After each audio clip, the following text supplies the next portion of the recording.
ಹೆಣ್ಣೊಂದು ಕಲಿತರೆ ಶಾಲೆಯೊಂದು ತೆರೆದಂತೆ ಅನ್ನೋ ಮಾತಿದೆ. ಹೀಗಾಗಿಯೇ ಹೆಣ್ಣು ಮಕ್ಕಳ ಶಿಕ್ಷಣಕ್ಕೆ ಒತ್ತು ನೀಡುವ ಉದ್ದೇಶದಿಂದ ಸರ್ಕಾರ ಹಲವು ಯೋಜನೆಗಳನ್ನ ಜಾರಿಗೆ ತಂದಿದೆ. ಜೊತೆಗೆ ಹಲವು ಖಾಸಗಿ ಸಂಸ್ಥೆಗಳು ಕೂಡ ಈ ನಿಟ್ಟಿನಲ್ಲಿ ಕೈ ಜೋಡಿಸುತ್ತಿವೆ. ಮ್ಯಾಕಫೆ ಸಾಫ್ಟ್ವೇರ್ ಇಂಡಿಯಾ ಪ್ರೈವೇಟ್ ಲಿಮಿಟೆಡ್ ಅನ್ನೋ ಸಂಸ್ಥೆ ಕೂಡ ತನ್ನ CSR ನಿಧಿಯಲ್ಲಿ ಶಿರಾದ ಶಾಲೆಯೊಂದರಲ್ಲಿ ಲಕ್ಷಾಂತರ ರೂಪಾಯಿ ಖರ್ಚು ಮಾಡಿ ಹೆಣ್ಣು ಮಕ್ಕಳಿಗೆ ಶೌಚಾಲಯ ನಿರ್ಮಾಣ ಮಾಡಿತ್ತು. ಆದರೆ ಈ ಶೌಚಾಲಯ ಇದೀಗ ಪಾಳು ಬಿದ್ದ ಸ್ಥಿತಿಯನ್ನ ತಲುಪಿದೆ.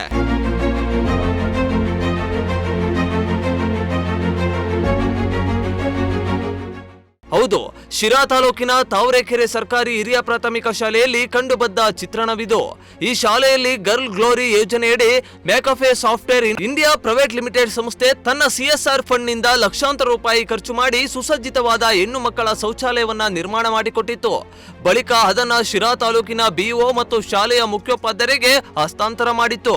ಆದರೆ ಇಂದು ಈ ಶೌಚಾಲಯ ಉಪಯೋಗಕ್ಕೆ ಬಾರದೆ ಪಾಳು ಬಿದ್ದಿರುವುದು ಸ್ಥಳೀಯರ ಆಕ್ರೋಶಕ್ಕೆ ಕಾರಣವಾಗಿದೆ. ಒಂದು ಶೌಚಾಲಯವನ್ನ ನಿರ್ಮಿಸಿ ಅದನ್ನ ಹಸ್ತಾಂತರಿಸಿದ ಬಳಿಕ ಅದನ್ನ ಸರಿಯಾಗಿ ನಿರ್ವಹಣೆ ಮಾಡಬೇಕಾದದ್ದು ಶಾಲಾ ಆಡಳಿತ ಮಂಡಳಿಯ ಕರ್ತವ್ಯ.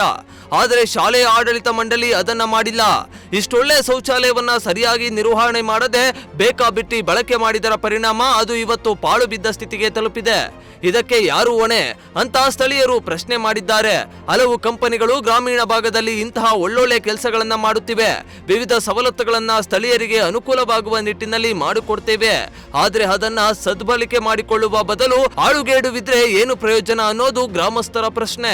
ವಿದ್ಯಾರ್ಥಿಗಳಿಗೆ ಸಮಾಜದ ಅಂಕುಡೊಂಕುಗಳ ಬಗ್ಗೆ ಪಾಠ ಮಾಡುವ ಶಿಕ್ಷಕರೇ ಸರ್ಕಾರದ ಸವಲತ್ತನ್ನ ನಿರ್ವಹಣೆ ಮಾಡದೆ ಈ ರೀತಿ ಆಳುಗೇಡು ಮಾಡಿರೋದು ಕೂಡ ವಿಪರ್ಯಾಸವೇ ಸರಿ.